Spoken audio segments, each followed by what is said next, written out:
Livre de Genèse chapitre 13. Abram remonta d'Égypte vers le midi, lui, sa femme, et tout ce qui lui appartenait, et Lot avec lui. Abram était très riche en troupeaux, en argent et en or. Il dirigea ses marches du midi jusqu'à Béthel, jusqu'au lieu où était sa tente au commencement, entre Béthel et Haï. Au lieu où était l'autel qu'il avait fait précédemment.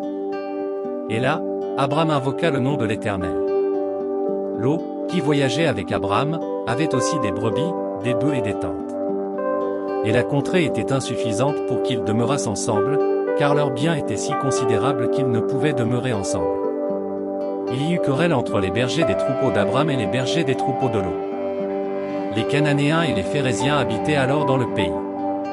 Abram dit à Lot, qu'il n'y ait point, je te prie, de dispute entre moi et toi, ni entre mes bergers et tes bergers, car nous sommes frères. Tout le pays n'est-il pas devant toi?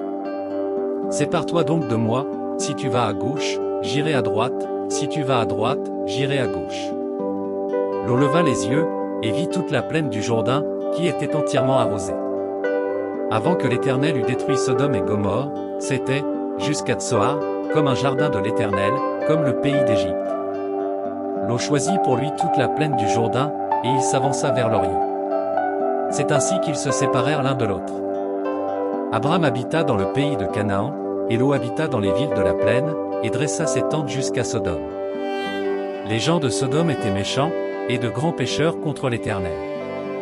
L'Éternel dit à Abram, après que Lot se fut séparé de lui, lève les yeux, et, du lieu où tu es, regarde vers le nord et le midi, vers l'Orient et l'Occident. Car tout le pays que tu vois, je le donnerai à toi et à ta postérité pour toujours.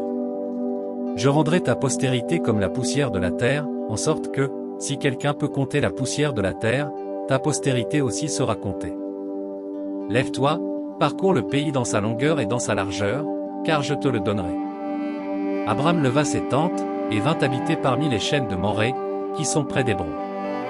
Et il bâtit là un autel à l'Éternel.